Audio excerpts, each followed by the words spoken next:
Assalamualaikum warahmatullahi wabarakatuh. Bismillah, alhamdulillah, syukurillah ala ni'amillah. Wassalatu wassalamu ala sayyidina rasulillah. Rabbi shrah li sadri wa yassir li amri wa hlul 'uqdatam min lisani yafqahu qawli, amma ba'd. Sungguh suatu hal yang patut kita syukuri bersama, bahwasanya kesempatan malam hari ini luar biasa kami mendapat kehormatan beliau Gus Baha berkenan hadir bergabung bersama kami warga besar Mubarak Food Cipta Dirisia. Yang alhamdulillah kebetulan hari ini Jumat tanggal 10 Juli 2020 berulang tahun yang ke-110 tahun. Semoga dengan kehadiran beliau, dengan tausiah beliau, Mubarak Food semakin memberi keberkahan, kemaslahatan, dan dapat menjadi kearifan lokal Kudus untuk dapat membumikan nilai-nilai Gus Jigang di kancah nasional maupun internasional. Oleh karena itu, dalam kesempatan yang sangat membahagiakan ini, dengan rendah hati kami mohon beliau Gus Baha yang kebetulan bulan Juli ini museum kami, Museum Jenang dan Wisata Edukasi Gus Jigang memasuki tahun yang ketiga. Oleh karena itu dengan kehadiran beliau mudah-mudahan memberikan keberkahan dan kemaslahatan bagi kita semuanya. Amin amin rabbal alamin. Selanjutnya kami persilahkan Gus Baha untuk memberikan tausiah kepada kita semuanya berkaitan dengan momentum yang sangat membahagiakan ini. Terima kasih. Wal-afu minkum. Wassalamualaikum warahmatullahi wabarakatuh. Assalamualaikum warahmatullahi wabarakatuh. Alhamdulillahirabbil alamin, Allahumma shalli wa sallim ala sayyidina Maulana Muhammadin wa ala alihi wa sahbihi ajmain, amma ba'du.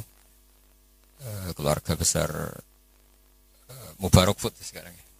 Mubarak Food yang saya hormati, wabil khusus ini ada Haji Hilmi. Pulau azam saking dalam karena beliau ketika minta saya berbesar hati acara itu di rumah saya sebetulnya lewat virtual. Justru karena tawaduk beliau saya mau datang karena saya memang kangen Sunan Kudus juga karena lama gak ziarah di sandera tamu-tamu itu. Tapi dari rumah saya azam mau menerangkan tentang Nabi Ibrahim karena ini sudah mendekati Idul Adha atau Idul Kurban. Di antara yang membolehkan ulama kerso atau mau populer atau mau dimaklumatkan atau mau tampil adalah awalun nubuwah itu dimulai dari at-tahaddi. Jadi semua kenabian itu dimulai dari memaklumatkan ke publik bahwa seorang Rasulullah Muhammad SAW juga semua nabi itu harus memaklumatkan diri kalau beliau itu nabi. Nah sebetulnya itu juga seterusnya orang alim, wali, itu juga Habib, itu juga harus memaklumatkan diri kalau beliau itu Habib. Tentu tidak harus dengan lisan, tidak harus dengan apa, tapi yang penting memaklumatkan. Kenapa itu penting? Kita bikin analogi. Saya bikin analogi dulu. Misalnya Anda punya istri sedang hamil. Anda tahu di situ ada klinik persalinan atau dokter bayi atau dokter untuk menangani orang-orang hamil. Itu Anda ngerti karena apa? Karena plang ya, karena tanda itu. Di situ ditulis dokter kandungan siapa itu, atau klinik persalinan. Atau bahasa kerennya klinik korban lelaki. Itu menjadi tahu karena diberitahu. Begitu juga kita konsultasi sama dokter psikologi. Kita tahu karena ada tulisan dokter psikologi dan seterusnya. Kemudian kita kuliah juga gitu menjadi tahu kalau itu UGM, UII atau UI juga karena tulisan atau karena maklumat. Nah harusnya memberitahu kalau Anda orang alim atau Anda wali atau apa itu boleh. Dengan makna yang positif bahwa ini maklumat. Nah kaitannya dengan Nabi Ibrahim alaihissalam. Beliau itu pernah munajat. Dan ini awal beliau bergelar Khalilur Rahman, kekasihnya Allah. Beliau itu pernah munajat sama Allah sambil bergumam geremeng lah kira-kira. Tapi geremengnya Nabi ya jadi wiridan itu. Kalau geremengnya sampean jadi laknat itu. Ini geremengnya Nabi, tapi bergumam. Ya Allah, dunia ini tidak fair. Engkau zat yang begitu penting, paling berpengaruh, yang menciptakan langit bumi, kemudian engkau tidak diketahui. Bayangkan misalnya kalau seorang presiden jalan di kampung terus diundang ngelik, kan tersinggungnya Masya Allah. Seorang raja Arab Saudi kenalan sama orang, terus orang itu tanya, jenengan daleme pundi, itu kan tersinggung. Aku sing di Arab Saudi buat takoki. Begitu juga seterusnya. Ada Gus besar misalnya di pondoknya, terus orang tanya, jenengan daleme pundi, aku sing di pondok ditakok. Sama Haji Hilmi misalnya ditanya, saya mau ke Kudus cari jenang Mubarak. Nah jenengan sinten? Bukan ngenyek uang sing duwe jedaran tak jenengan sinten. Sehingga Nabi Ibrahim itu tersinggung setersinggung-singgungnya karena beliau seorang Khalilur Rahman. Ya Allah, dunia ini tidak fair. Engkau zat yang begitu penting kemudian orang enggak tahu tentang kau. Makanya ya maklum kan zaman itu kan orang masih kafir, menyembah batu, menyembah berhala, orang enggak menyebut Allah, enggak menyebut Tuhan. Akhirnya beliau ngendikan, innahu ya rabbi la yahzununi an la ara ahadan fil ghairi fil ardi ya'buduka ghairi. Memang itu saya hafalkan ya. Innahu la yahzununi. Jadi innahu pakai inna masih pakai lam taukid. Innahu la yahzununi, sungguh sangat menyusahkan saya. Ada yang baca la yuhzinani sama ya, karena dalam qiraah sab'ah ada fala yahzunka qauluhum, ada qiraah fala yuhzinka qauluhum. Sungguh sangat menyusahkan saya, sangat merisaukan saya bahwa engkau zat yang begitu penting, kemudian yang tahu kalau engkau Tuhan itu hanya saya. Yang menyembah juga hanya saya. Ini enggak fair. Zat sepenting engkau kemudian fungsi jenengan, fungsi engkau tidak diketahui kecuali oleh saya. Itu kan ibarat misalnya kayak tadi. Anda yang punya Alphard saja, terus diarani tukang parkir kan ya tersinggung. Wong sing duwe Alphard kok diarani tukang parkir. Nah, karena Nabi Ibrahim itu seorang nabi, ketersinggungannya bukan urusan pribadi, tapi urusan Allah Subhanahu wa taala. Makanya dalam sebuah riwayat, saya ulang lagi dalam sebuah riwayat, ngendikane Allah teng hadits qudsi, kuntu kanzan makhfiyan fa'aradtu an u'rafa fa khalaqtul khalqa liya'rifuni. Kata Allah, saya sebelum menciptakan makhluk pun sudah Tuhan. Andaikan Allah tidak menciptakan langit bumi juga sudah Tuhan. Andaikan Allah tidak menciptakan surga dan neraka juga sudah Tuhan. Karena ketuhanan Allah itu hakikat, bukan karena apa-apa. Memang dia Tuhan. Tapi kata Allah, tapi saya ingin dikenal. Kemudian maka saya ciptakan makhluk supaya mengenal saya. Maka masyhur kalau dalam semua ilmu tafsir, dari semua ilmu tasawuf, wa ma khalaqtul jinna wal insa illa liya'budun, saya tidak menciptakan jin dan manusia kecuali mereka beribadah kepada saya. Itu hampir semua mufassir menerangkan illa liya'budun illa liya'rifuni, supaya mereka ngerti saya. Karena awal menyembah itu dari tahu. Kamu tidak bisa menyembah sesuatu yang kamu sendiri tidak tahu. Makanya guru-guru kita zaman kita ngaji di mana saja itu awwalu wajibin alal insani ma'rifatullah, karena untuk bisa nyembah Allah dimulai dari tahu. Maka illa liya'budun illa liya'rifun, supaya mereka kenal saya. Sehingga karena makna ibadah di situ adalah mengenal Allah, mbok wong ibadah ngetuk rino wengi, masih afdal orang alim. Karena orang alim ini orang yang mengenalkan Allah Subhanahu wa ta'ala. Nah, ini terus rentetannya apa dengan kegiatan kita malam ini dan semua kegiatan. Bahwa manusia dengan segala kelebihannya itu tujuannya hanya satu. Mengertikan dirinya dan orang lain bahwa Allah itu Tuhan. Dan itu tugas siapa? Tugas para nabi. Sehingga pertama kali Nabi jadi Nabi itu setelah ketemu Malaikat Jibril di Gua Hira. Pertama yang dilakukan apa? Beliau naik ke Gunung Sofa, kemudian memaklumatkan ke keluarganya bahwa saya adalah sekarang seorang Nabi. Karena tidak boleh. Orang harus dikenalkan kalau Allah itu Tuhan. Kalau ada seorang presiden jadi presiden dilantik, beliau harus dimaklumatkan kalau dia presiden. Kalau ada menteri juga harus dimaklumatkan kalau dia menteri, supaya perlakuan orang lain jelas bahwa ini saya memperlakukan presiden, saya memperlakukan seorang menteri. Sehingga ini penting saya utarakan, urutan pertama terpenting di dunia adalah memaklumatkan kalau Allah itu sebagai Tuhan dan semua Rasul sebagai utusannya Allah. Nah sekarang problem kita adalah karena kita orang Jawa, ngaku sugih itu rapi, ngaku alim ya rapi. Oke, kita sepakat etika itu dalam banyak hal juga baik. Tapi itu tidak bisa dipegang banget. Karena kalau orang misalnya nyuwun sewu, kaya terus ibu-ibu miskin, nanti untuk BLT. Ya lucu tuh, misalnya Haji Hilmi terus untuk apa? BLT. Ini kan terus lucu. Jadi apa-apa kalau berlebihan itu efeknya naik. Misalnya saya ngaku bodoh, itu oke lah, itu tawaduk bagus.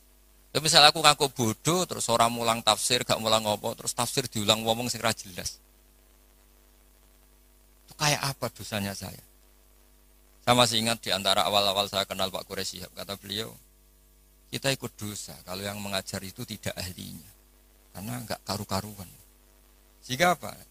Dosanya orang alim itu apa? Kitmanul ilmi, menyembunyikan ilmu. Makanya ilmu itu harus dimaklumatkan. Tapi tentu tanpa hadun nafsi, bahwa orang itu enggak perlu ingin populer, enggak perlu. Saya enggak pernah ingin populer. Tapi saya ingin mempopulerkan ulumullah, mempopulerkan ilmu-ilmunya Quran. Jadi di antara sebabnya Nabi Ibrahim jadi Nabi adalah beliau pernah risau sampai punya gelar Khalilur Rahman. Beliau setelah menemukan Allah punya kerisauan, ya Allah, sungguh dunia ini tidak fair. Engkau zat yang begitu penting, pencipta langit bumi, zat yang begitu perannya penting, kemudian orang tidak kenal engkau. Coba misalnya pekerja di Mubarak, nggak ngerti kalau Haji Hilmi itu ketuanya, itu kayak apa buruknya. Kamu nggak ngerti kalau presidennya Pak Jokowi, itu kayak apa buruknya. Kamu nggak ngerti kalau bapak kamu itu Karmen, itu kayak apa ngawurnya. Nggak ngerti status orang yang berjasa ke kita itu buruk sekali, apalagi nggak ngerti Allah Subhanahu wa Ta'ala itu betapa buruknya. Sehingga Nabi Ibrahim itu risau. Nak sampean kan risau kok roh, nak aku melarat wong ora gelem sedekah, jadi risau mikir dirinya sendiri. Misalnya seneng cewek, kok roh cewek iku nak aku seneng dikne. Jadi itu egois sekali. Nabi Ibrahim itu yang dirisaukan adalah Allah zat yang begitu penting kemudian tidak dingerteni oleh mereka. Jika beliau mulai bikin cara untuk Allah dingertikan. Nah ini mulai ada masalah karena mulai bersentuhan dengan orang banyak. Beliau pura-pura sakit. Ditanya, kenapa kamu sakit? Ini loh sedang berobat. Dia kalau di sini mungkin di perapatan ya, atau kalau di sini mungkin simpang 7. Beliau terlentang. Faqala inni sakim, saya ini sakit. Ya minta dong berobat sama perbintangan karena mereka menuhankan perbintangan. Fanadzura nazrutan fin nujum. Dia minta, tapi kok saya tidak sembuh-sembuh. Terus akhirnya dia datang ke tempat pemujaan. Setelah datang ke tempat pemujaan, terus beliau ngasih beberapa makanan. Kok tidak kamu makan? Jadi Nabi itu ya lucu. Wong karuan berhala kok ditawarin makan. Terus beliau mangkel karena dianggap berhala ini sombong, ditawari makan kok enggak mau. Itu dipukulin semua, hancur semua, terus kapaknya diletakkan sama yang atas, yang ketuanya, yang paling besar. Jika beliau diadili itu lucu. Ibrahim siapa yang menghancurkan berhala-berhala kecil itu? Paling yang besar, beliau enggak terima disaingin. Wah, kalau enggak percaya tanya. Fas'aluhum ingkanu yantikun, kalau enggak percaya tanya. Wah, otak kamu ini mulai masalah Ibrahim. Wong karuan berhala kok ditanya. Wah, kamu itu afala takilun, agak punya akal, kamu enggak bener. Ibrahim menimpali, kamu lebih enggak punya akal. Karuan ngomong aja enggak bisa kok kamu sembah. Di sini mulai beliau bikin tamhid atau dalam ilmu mantek itu. Tamhid itu bikin dasaran logika. Akhirnya mereka tahu bahwa Ibrahim tujuannya itu buruk, yaitu hanya mencibir kita menyembah berhala. Mereka karena punya kekuasaan, ya sudah Ibrahim dimatikan saja, dibakar. Itu sudah jadi logika penguasa, kalau kalah argumentasi ya main kekerasan. Singkat cerita mereka memutuskan dibakar. Nah, setelah Nabi Ibrahim dibakar ini yang jadi pelajaran bagi kita. Sangat-sangat jadi pelajaran bagi kita. Bahwa amal kebaikan, misalnya jenang mubarak, itu gak penting nanti menguasai dunia, perdagangan itu gak penting. Tapi memberi sinyal memberi isyarah bahwa seorang muslim itu bisa mungkin bermanfaat bagi yang lain. Nggak harus menang. Saya misalnya sebagai kiai, yang penting kiai itu mulai. Nggak harus menang, juga ada harus populer. Ini saya ditemani Habib Zain, seorang Habib itu berkahi sama yang lain. Nggak harus nomor satu. Kenapa itu perlu saya katakan? Karena begini. Ketika Nabi Ibrahim dibakar, ini dengerin, ketika Nabi Ibrahim dibakar, itu ketika api sudah begitu menggila ya, itu yang mau melemparkan Ibrahim jadi bingung, karena terlalu panas. Dilempar itu nggak sampai tengah, karena yang mau ngelempar sendiri sudah terlalu kepanasan. Singkat cerita, terus ada ide manjanik itu semacam ketepel besar. Itu idenya iblis. Ya ide caranya pakai manjanik dilempar dari jauh, tapi Ibrahim bisa jatuh di tengah apa? Api. Yang menarik di situ apa? Seekor katak itu lalu lalang dari telaga ke situ, hanya bawa air di mulutnya, kemudian disemprotkan. Kemudian Ibrahim itu matur nuwun atas komitmen katak. Karena padahal itu mesti nggak ngefek ya, pasti nggak ngefek sama sekali. Masa api sebesar itu kemudian mau dipadamkan oleh seekor katak. Nah, yang cicak itu datang ikut nyebuli, niupin supaya api tambah besar. Sebenarnya nggak ngefek juga, tapi ku mangkel no. Makanya dalam sejarah beberapa riwayat, Sayyidah Aisyah itu pernah nembaki cecak, ya tentu pakai alat zaman itu. Karena untuk mengimplementasikan bahwa cecak itu hewan yang nggak benar gitu. Karena ikut dengan tanda kutip nyumbang membesarnya api. Padahal ya nggak ngefek juga. Itu kan sama jenengan di jalan ono wong ngidoni dari jarak 10 meter. Sampean mangkel gak? Mangkel kan meskipun nggak kena. Roh raimu malah dus kan mangkel padahal nggak kena. Sama, kowe ra duwe dhuwit ana wong senyum tuh seneng padahal ora nyafaati. Butuh dhuwit kok dikai senyum. Jadi semenjak itu ada satu fikih bahwa berkontribusi itu tidak harus menyelesaikan masalah. Tapi setidaknya tidak ada implementasi bahwa itu ekspresi kebencian atau kecintaan. Yang kata tadi ekspresi kecintaan sehingga beliau lalu lalang ingin ikut memadamkan api. Yang cicak tadi kurang ajar karena ikut. Sama, mungkin kita bikin Mubarak Food. Mungkin ya, saya tidak tahu. Mungkin kita tidak akan mengalahkan kekayaan Cina-Cina. Tapi setidaknya umat Islam berlatih wira usaha. Sehingga lahirlah Mubarak Food yang banyak dengan bentuk yang berbeda-beda. Sehingga umat Islam berlatih menjadi aktor, bukan objek. Begitu juga saya ngiyai ngajar tafsir. Orang supaya tahu bahwa pondok-pondok Indonesia bisa menghasilkan orang alim. Begitu juga jenengan bahwa bisa nikmati gaji pertama. Bahwa orang bisa senang itu tidak harus pakai korupsi, pakai mencuri, tapi senang sejati adalah makan gajinya sendiri. Apapun kita tidak mewakili dunia, implementasi itu sesuatu yang sangat dihormati oleh Allah. Kayak Allah menghormati amalud difda. Sehingga ketika ada seorang dokter, ya Rasulullah saya ini ada sedikit penyakit yang solusinya obatnya materinya harus katak. Apa saya boleh membunuh katak? Fanaha angkotliya Nabi melarang membunuh katak karena pernah berkontribusi, setidaknya ingin berkontribusi terhadap pemadaman api yang membakar Nabi siapa? Ibrahim. Kowe di bojo masih didoni ke 3 meter oleh memangkel. Gak bisa dia ngelak gini. Ora kena Mas. Tidak bisa seperti itu. Sudah. Nah, sehingga saya hari ini tadi saya belajar banyak tentang tafsir tentang Nabi Ibrahim. Bahwa agama ini kata Rasulullah SAW memang diidentikan ya tentu Nabi Muhammad SAW tetap Sayyidul Awalin wal Akhirin Sayyidul Anbiya. Tapi agama ini diidentikan dengan anit tabi' millata Ibrahim hanifah. Bahwa kamu Muhammad harus mengikuti Nabi Ibrahim. Sehingga ketika kita bersolawat sendiri harus kalimatnya Allahumma sholli ala sayyidina Muhammad wa ala ali sayyidina Muhammad kama shollaita ala sayyidina Ibrahim. Jadi Nabi Ibrahim tetap dianggap master. Bahwa ya Allah engkau bersolawat ke Nabi Muhammad sebagaimana engkau bersolawat ke Nabi Ibrahim. Karena Nabi Ibrahim ini yang bapak tauhid, millata abikum Ibrahim. Ibrahim itu cara bertauhid bukan sekedar adu argumentasi, tapi beliau berpikir jangka panjang. Misalnya sekarang kita bicara kalau miladnya sudah berapa? 110 tahun. Jadi sebelum kemerdekaan. Nabi Ibrahim ketika mau meninggal, cara berpikir sederhana begini, ya Allah, saya menyembah engkau, saya seorang nabi, saya mentasbihkan engkau, saya mentahmidkan engkau, saya mentakbirkan engkau. Tapi saya ini tetap mati. Padahal saya ingin yang mentasbihkan engkau ini abadi. Yang mensolati, yang mengibadah solat abadi, tasbih abadi. Ini gimana ya Allah? Solusinya apa? Ya Allah, saya ini harus punya turunan yang menjaga tradisi ini, yang menjaga keluhuran ini. Sehingga beliau nangis itu ingin punya anak soleh itu bukan karena beliau nanti kalau nggak anak soleh itu gimana, enggak. Gamane nangisi nasibnya agama ini gimana kalau saya tidak punya anak, tidak punya cucu yang soleh. Barokahnya itu pula nggak ada nabi setelah Ibrahim kecuali ada darahnya Nabi Ibrahim. Ya nggak ada nabi setelah Ibrahim kecuali pasti ada darahnya Nabi Ibrahim. Baik dari ibu Sarah maupun dari ibu siapa? Hajar. Ada yang baca Hajar, ada yang baca Ajar. Ya, karena di beberapa teks memang ada yang ditulis dengan hak. Di Bukhari ada yang ditulis pakai apa? Hamzah. Hajar atau apa? Ajar. Ini penting saya utarakan, penting sekali bahwa kalau Anda orang kaya yang memanfaati orang banyak, kamu ingin kaya lagi, anak kamu ingin kaya lagi, jangan niat biar anak putu kurang melarat. Tapi tradisi memanfaati orang lain biar jalan.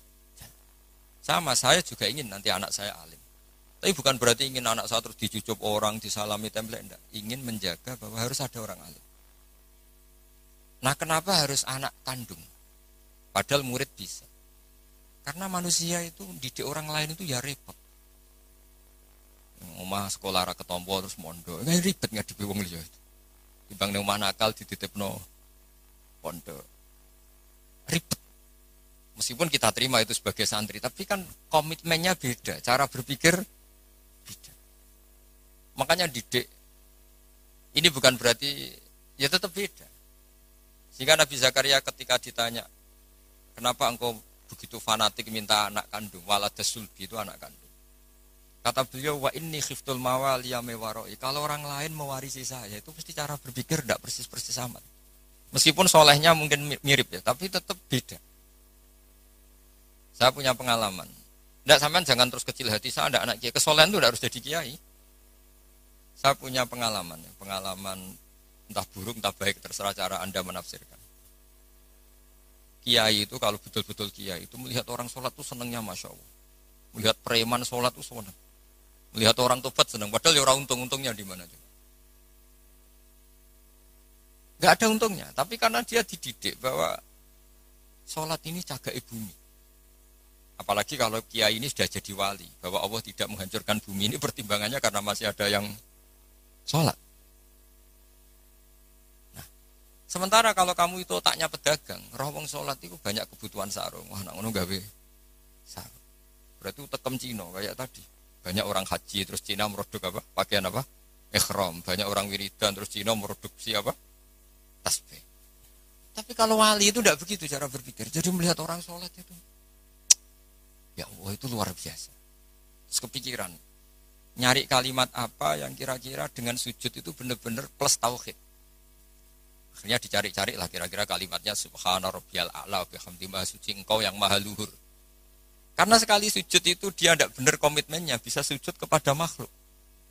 Dan itu bahaya, wis sujud, wis batu eneng bumi jebule kli. Itu beda, perasaannya wali sama itu beda. Kalau kamu pedagang kaya terus wali itu mesti begini. Saya ingin jadi orang kaya pedagang. Ben wong Islam iku mburoh wong sing salat. Kayak apa hinanya kita, misalnya sampean soal apal Quran, iso ngaji maca Fathul Mu'in, terus dimajikan sing ora cewek, tersiksa enggak? Kayak apa tersiksanya? Dua atasan man lam yusolli wa lam yasum. Tapi nak kowe sugih mau diniat paling kan ana santri melarat itu mburuh ning aku salat, aku zakat, aku poso. Jadi solihun tahta yadi solihin wong soleh, mburuh ning wong. Itu beda. Sama-sama kepengen dadi wong sugih, tapi rasanya, dan itu yang dinilai Allah. Saya kenapa ngaji di mana-mana bawa kitab? Setidaknya orang itu lebih terhormat ngaji Mbak Nawawi, kitabnya jelas. Sanad saya jelas, saya ngaji Mbah Mun, ngaji bapak saya, ngaji keluarga Kudus, keluarga Kajen. Istifadah, saya jangan ngaji betul memang sama Mbah Mun. Ya, kalau istifadah ya dari berbagai kiai. Orang itu terhormat. Jajal misalnya aku ngaji sampai ngaji ning Kudus, nggo primbon. Itu Haji Hilmi kan tersinggung. Sebab piye disowan terus cerita komik. Ngono kan gak mutu kan. Yo sini-sini wong Kudus kan wah. Banyak wong Kudus kan. Tapi kalau kita pakai sanad yang baik, pakai kitab yang baik, kan yo ngregani sing diaturi. Sehingga kenapa Nabi itu mesti min ansabi qaumi? Enggak ada Nabi kecuali dari nasab terbaik. Enggak ada Nabi kalah ganteng. Semua Nabi pasti yang terganteng di kaumnya. Ya terbaik nasabnya di kaumnya. Karena Allah itu kepengen ngregani masyarakat. Misalnya kayak di Nabi terus keriting, pesek, yo ribet. Senajan to soleh. Maka enggak ada Nabi illa min ansabi qaumi kecuali dari nasab terbaik. Jadi kadang-kadang orang salah paham, wah ini nasab enggak penting, ya penting sekali. Justru dengan nasab ini masyarakat terhormat. Punya Nabi dari kasta terbaik, dari marga terbaik, dari kultur terus wajahnya juga ajmalan nas. Makanya wa kana Rasulullah sallallahu alaihi wasallam ahsanan nasi khalqau wa khuluq. Nabi itu pasti yang paling ganteng. Enggak boleh Nabi pesek itu aja enggak boleh. Apalagi yang lain apa enggak boleh. Tapi tidak usah disebut ya di fitnah. Pokoknya enggak boleh Nabi. Kalau cucunya tapi yang ganteng. Jadi Nabi itu begitu.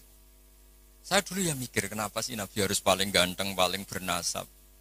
Tangan-tangan ini saking baiknya Allah karena Allah ingin selain Nabi ini orang pilihan supaya umat ini terhormat kan. Oh senang Kang di Nabi ganteng. Yo gagah. Terus punya kultur yang baik. Kultur yang baik misalnya ditandai minimal yang kita kenal tidak waladuz zina. Ya tidak waladuz zina. Sehingga Mbah Mun sering cerita ke saya. Kitab Madaih ini kata Mbah Mun. Kitab Madaih itu macam-macam. Ono sing khas ilmiah, yaitu arbar janji. Ono sing khas isyak brontoning pangeran, yaitu Dibak dan Simtud Duror. Dan beliau begitu ta'aluk sama kitab berjanji, kitab Simtud Duror, ya kitab Dibak. Saya kemarin baca Dibak puasa, juga baca. Saman perhatikan ketika ulama dulu memuji Nabi. Di antara pujian yang disebut apa? Tarakus sifah hafalam yusibhum aruhu. Kan dimulai apa? Hafizul ilahu karomatal li Muhammadin aba'ahul amjada saunal lismihi. Allah menjaga harga dirinya Rasulullah SAW dimulai.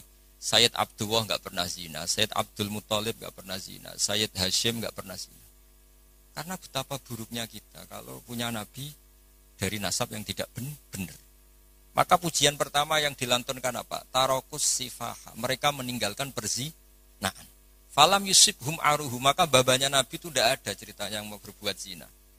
Min adami wa ila abihi. Wa dimulai dari Nabi Adam. Jadi, karena keren punya pemimpin. Bapaknya jelas, mbahnya jelas, buyutnya jelas. Saratun saronur nubuati fi asari rihurohimul bahiyah. Itu begitu. Akhlaknya juga gitu. Gak ada nabi kok medit. Pusing kan gitu nabi medit. Oh, pusing. Terus punya nabi goblok, ya pusing kan. Makanya nabi itu harus fatona, harus apa? Cerdas. Misalnya di nabi sekolah atau munggah kan pusing. Terus jadi nabi kue sing ranking. Iya sekolahnya pinter aku kok. Wong jadi kiai saja kalau ketemu temannya pusing. Karena temannya menangin aku sekolah atau munggah itu saja sudah pusing.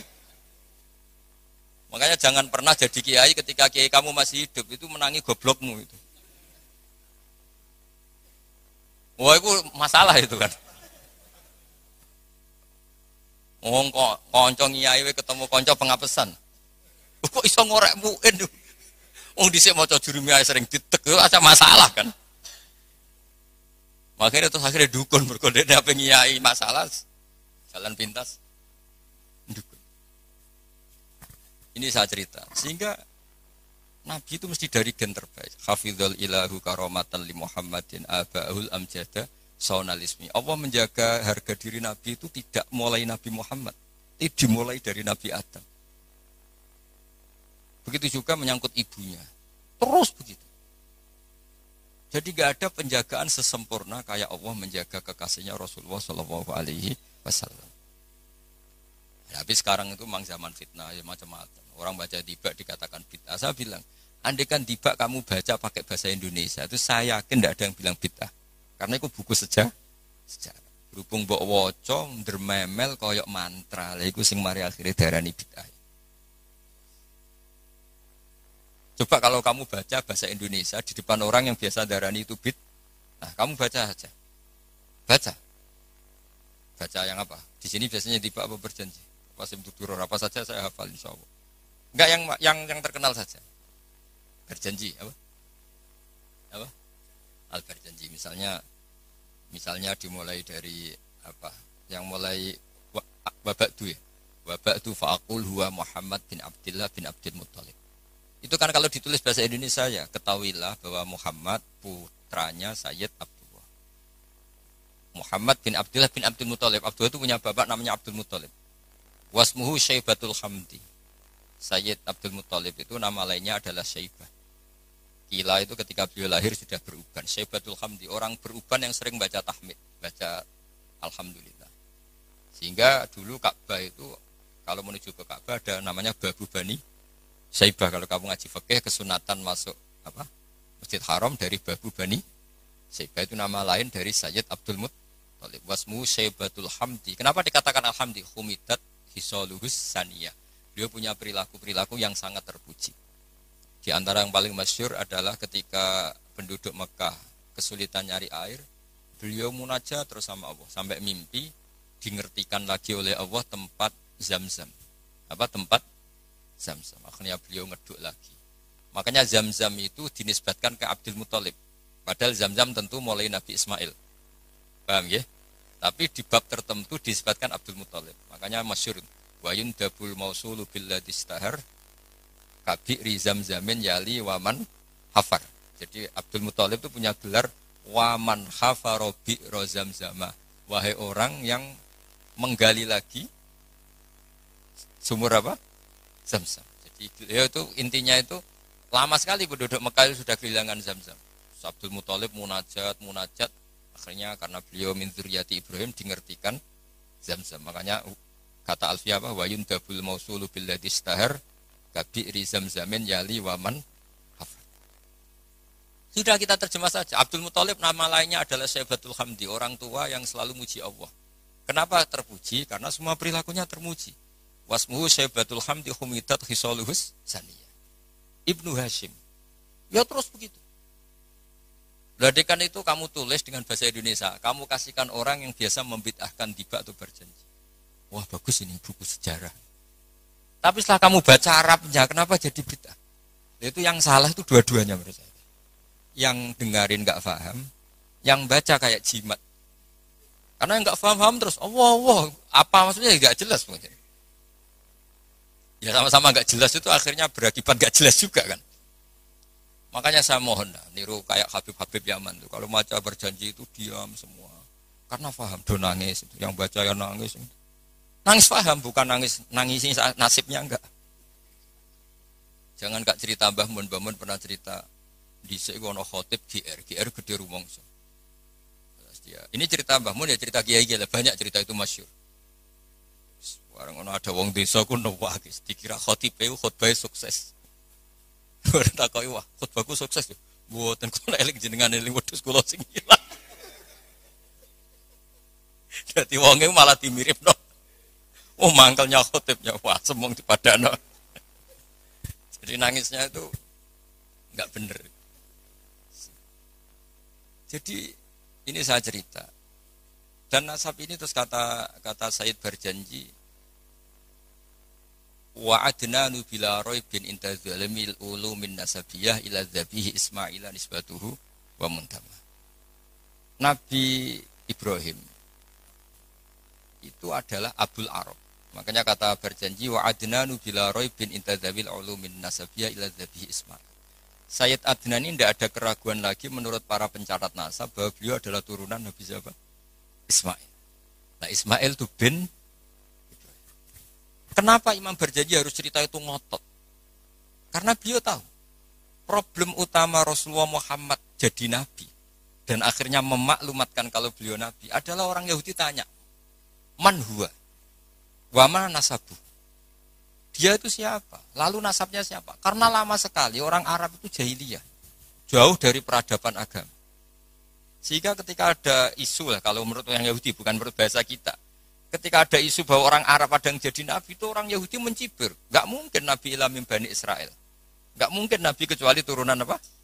Israel. Israel nama lainnya Nabi Yakub ya. Jadi kalau ada istilah Israel itu nama lainnya siapa? Nabi Yakub. Is itu maknanya, Isra itu maknanya abad. Il itu Allah. Jadi Israel maknanya hamba Allah. Yaitu Nabi siapa? Yakub. Jadi gunjingan. Gak bisa, Nabi gak boleh dong kecuali turunan Ibrahim, turunan Israel. Tahu-tahu orang Arab jadi Nabi asal-usulnya gimana? Karena mereka taunya Arab itu ya penyembah berhala, terus pemakan apa, pokoknya gak benar semua. Nah, karena Sayyid Barjaji itu tahu problem Nabi di mata orang-orang itu adalah nasabnya. Beliau pertama nulis di antara yang dipakai mukaddimah adalah cerita nasabnya. Ba'du fa'akul wa Muhammad bin Abdillah. Sampai taruh saya wa adnanu bila bin intadzabil ulumin nasyabiyah ila dzabihi Ismail nisbatu hamunta. Nah, kenapa harus yakin itu? Ketika orang Yahudi debat sama sahabat, apa buktinya kalau Muhammad Nabi? Syarat utama Nabi harus turunannya Nabi, harus orang baik.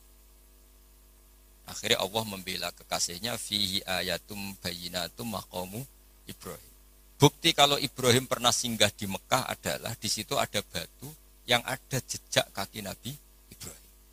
Nah, kalau Nabi Ibrahim pernah lama di Mekah sampai bangun Ka'bah, berarti beliau juga meninggalkan turunan di Mekah, yaitu ini askantu min dzurriyyati biwadin ghairi dzar'in inda baitikal muharram. Jadi ada bukti Ibrahim hidup di Mekah, yaitu pernah menjejakkan kaki di makam apa? Ibrahim. Makam Ibrahim bukan kuburan tapi apa? Tempat berpijaknya Nabi siapa? Ibrahim. Terus beliau memaklumatkan bahwa ini askantu min dzurriyyati biwadin ghairi. Jadi ini askantu itu kalimat yang luar biasa. Misalnya pertanyaan gini, oke Ibrahim pernah ke Mekah, apa buktinya kalau anak turunnya ditinggal di Mekah? Kayak saya misalnya pernah di Palestina, atau saya pernah di Kudus. Buktinya mana kalau anak turun saya akhirnya hidup di Kudus?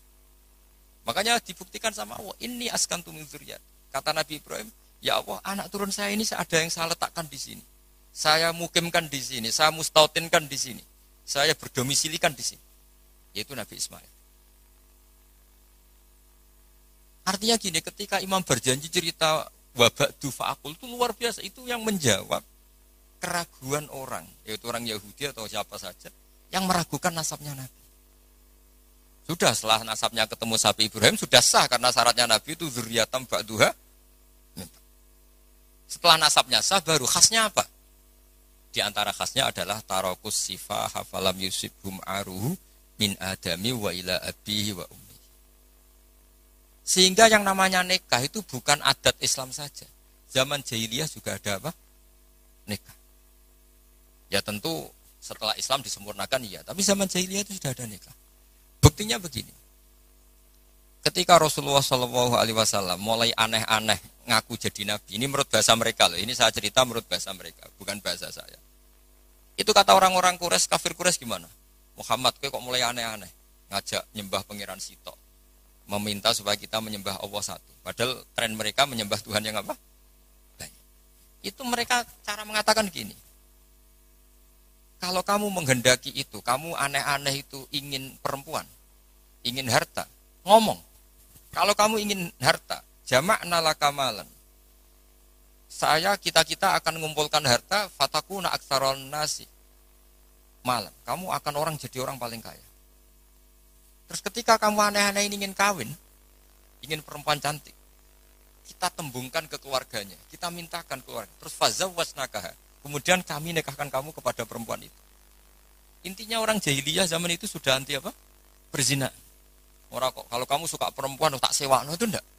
Zawwasnakaha akan kami nikahkan. Karena fa'inan nikah itu adatul khiyar. Mulai dulu nikah itu adatnya orang-orang. Makanya kamu jangan protes tarokus sifaha falam sibaruhu itu. Sebelum ada Islam itu sudah ada haji, ada nikah, ada beberapa aturan sudah benar. Bahkan ketika Rasulullah jadi nabi, nikah zaman jahiliyah diabadikan apa enggak? Diabadikan. Orang yang zaman jahiliyah sudah nikah, nikahnya tidak usah diperbarui. Nikah itu sudah sah. Itu jelas di semua kitab fikih. Kecuali nikah yang mengandung kesalahan permanen dalam Islam. Misalnya orang nikahi buliknya, Orang nikahi ponaannya.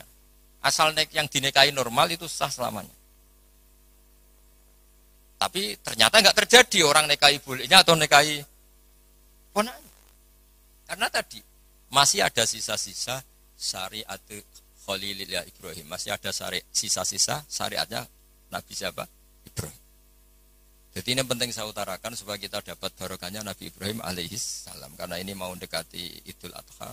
Jadi Ibrahim itu orang yang cara berpikir jauh.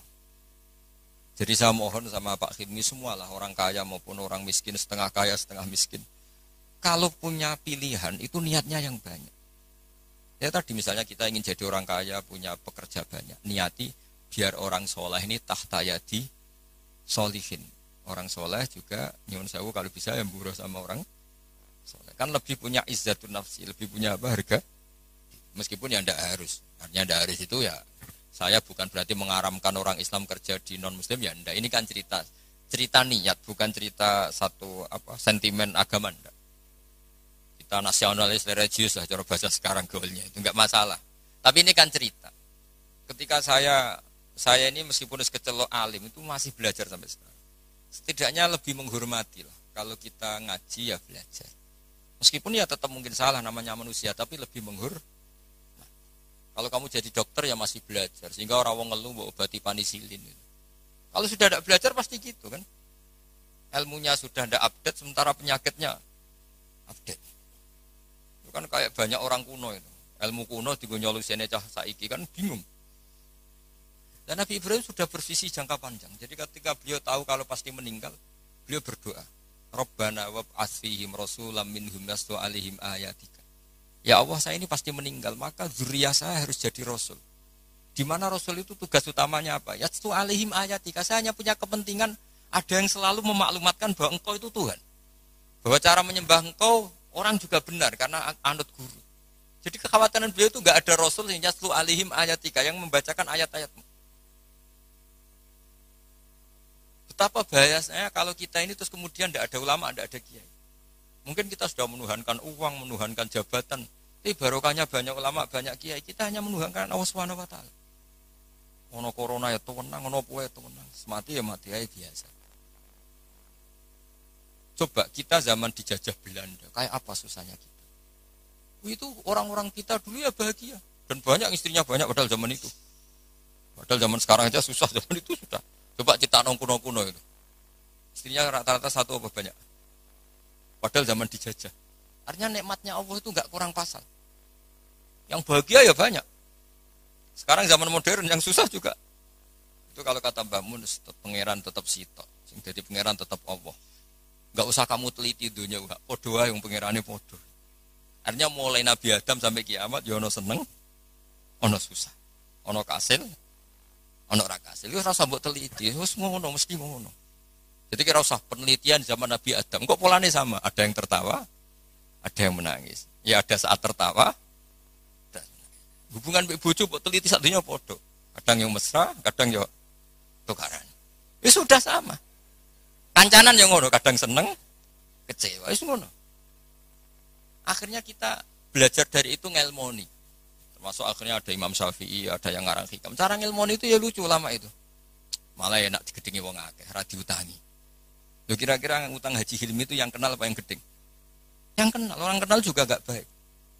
Makanya kata Imam Syafi'i ditanya, orang sehebat jenengan ternyata yang benci banyak. Imam Syafi'i jawabnya enak.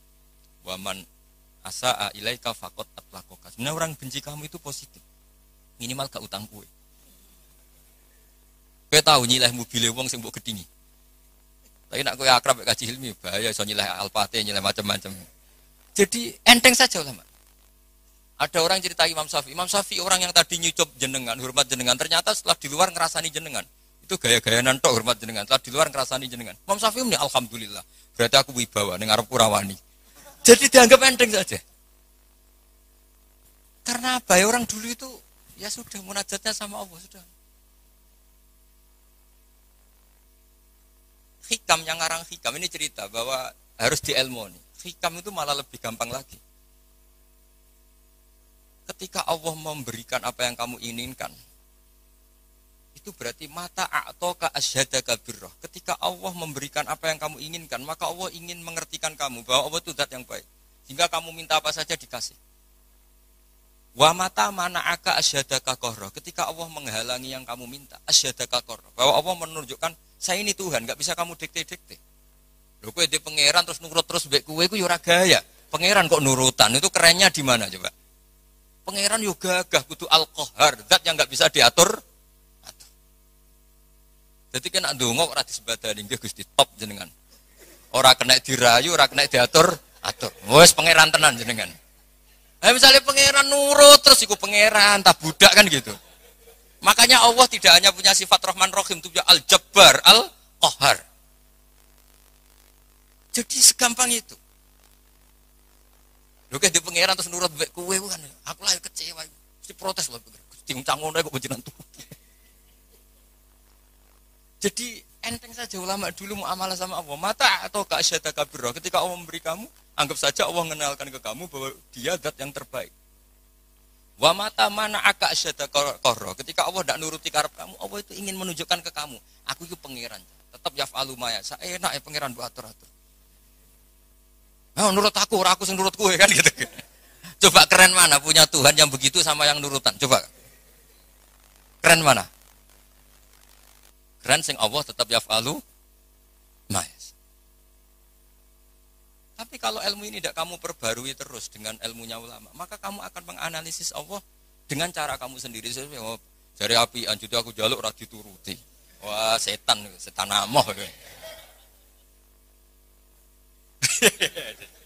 Jadi ulama dulu itu asik gitu.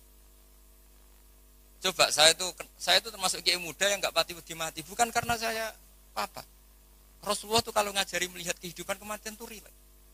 Ya Allah, kalau saya hidup, ini ngajari ke kita ya. Anggap saja ini peluang untuk menambah kebaikan. Kalau saya mati, anggap saja itu akhir dari segala keburukan. Makanya saya itu tidak mati takut mati. Coba hidup kita ke depan. Meskipun naudzubillah min dzalik, potensi zina, potensi korupsi. Yang sudah korupsi, potensi korupsi lagi. Yang sudah kadung zina, potensi zina lagi. Yang bisa ngakhiri itu apa coba? Mati. Jadi kalau melihat gitu mati, kalau kamu mau mati, matur nuwun Gusti. Mumpun niki terakhir kula mun mboten saged elek malih. Matur nuwun. Loh, enggak ini cerita. Jadi jangan melihat sisi mati ini keburukan karena itu akhir dari segala kejelekan kita dan akhir dari segala potensi. Kalau kamu udah jelek sekarang kan potensinya tetap bisa soleh-soleh kayak kowe udah kuat suwe kan enggak ada jaminan gitu maksudnya. Kan enggak ada jaminan. Kamu sekarang nggak korupsi, kan nggak ada jaminan kalau nanti jabat, kan bisa aja karena nggak ada kesempatan saja. Jadi segampang itu, sehingga kita ini akhirnya melihat mati itu biasa. Biasa bukan ya karena surip ya apik, mati ya habis. Inna sholati wa nusuki wa mahyaya wa mamati lillahi rabbil. Makanya bapak dulu, saya ini kan termasuk wis kiai. Sebenarnya problem saya ya sudah berat kalau nuruti umat macam-macam. Tapi ya, saya masih eling dewe bapak. Dunia orang melok duwe hak, pikir lah apa santai wae. Dunia orang melok duwe kok pikir. Itu kali ngene, aku mikir jenang mubaroke Pak Kilmi kan orang melok duwe kok tak pikir. Ya penting mikir sing duwe kan gitu. Ya sama gitu, wong duwe orang melok duwe kok pikir. Ya penting pikir sing duwe kan. Cara kasarane kan. Makanya hikam ngendikan da'it tadbir fama qoma bi ghairuk la tuqim bi nafsak. Wis ora usah mikir nemen-nemen. Dunya iku ana sing duwe. Ora usah ke melok-melok, ora melok duwe kok geger. Maksudnya ora usah mikir wis melok pangeran wis. Wong alim ya mulang wis. Wong sugih bagi karyawan. Habib ya ndongakno umat. Wong melarat ya ndongakno sing sugih sedekah. Sudah gitu aja ora usah mikir. Wong nak sedekah rak dhuwit kuntek, berarti mikir. Kok sing melarat aku dongakno sugih kenaan tak dongakno. Wong dongakno awakku ora iso sugih wae ya. Ya rusak nak dunya dan temono ya rusak. Rusak. Ya jadi ini saya cerita ilmu. Segampang itu ulama melihat. Makanya saya pernah baca dalam satu kitab itu lucu. Ada orang berteman akrab. Ketika kaya temannya banyak, ketika miskin temannya enggak pada menjenguk. Padahal dia sudah jadi buruh lah. Buruh manol, buruh gebet. Ada seorang Habib alim. Ketika orang ini ngeluh, Beb, teman-teman saya itu yang dulu jenguk sekarang nggak ada yang jenguk karena saya sekarang miskin. Dulu teman saya akhirnya Habib yang alim ini ngendikan malah enak toh Nak kancam rene malah kon isin. Rene pas kowe manol, pas kowe gawe boto diamui malah isin, atok dora rene. Jadi pas kowe melarat ra ono sing delok, lan kok nak sugih konangan neh lah. Akhirnya alhamdulillah yo jebule. Selama ini kan kita ngeluh pepe melarat terus kanca ora dolan, malah atok ora dolan. Pas dolan rono kowe dikongkon wong dibentak-bentak, malu enggak? Milih didolani apa enggak? Mboten lah ya sekarang. Jadi kalau ulama itu bikin solusi segampang itu. Mun nggih, wassalamualaikum warahmatullahi wabarakatuh. Ini kersane disukani Habib Z. Al-Fatihah. Bismillahirrahmanirrahim. Maliki yaumiddin. Iyyaka na'budu wa iyyaka nasta'in. Bismillahirrahmanirrahim. Alhamdulillahi rabbil alamin. Allahumma shalli ala sayyidina Muhammadin miftahi babi rahmatillah, miftahi babi rahmatillah. مفتاح باب رحمة الله عدد ما في المنا صلاة وسلاما دائما بمن لك الله وعلى آله وصحبه وبارك وسلم. اللهم أكرمنا في الحمد لله خير جميع الحاجات يا الله جميع الحاجات يا الله جميع الحاجات يا الله إنك على كل شيء قدير. اللهم يا بركة في الأمور بركة في الصحة بركة في الرزق يا الله يا أرحم الراحمين. اللهم سلمنا من عافية الدنيا والآخرة وفتن لك على كل شيء قدير. اللهم صل على سيدنا محمد صلاة توفير بها الذنوب وتصلح بها القلوب وتنطلق بها الأسبوع وتلين بها الصعوبة على آله وصحبه من إليه منسوب. اللهم إنك عفو كريم تحب العفو فاعف عنا يا كريم. ربنا آتنا في الدنيا حسنة وفي الآخرة حسنة وقنا عذاب النار. سبحانك اللهم وبحمدك وسلام على الحمد لله رب العالمين. نترك بسر الفاتحة.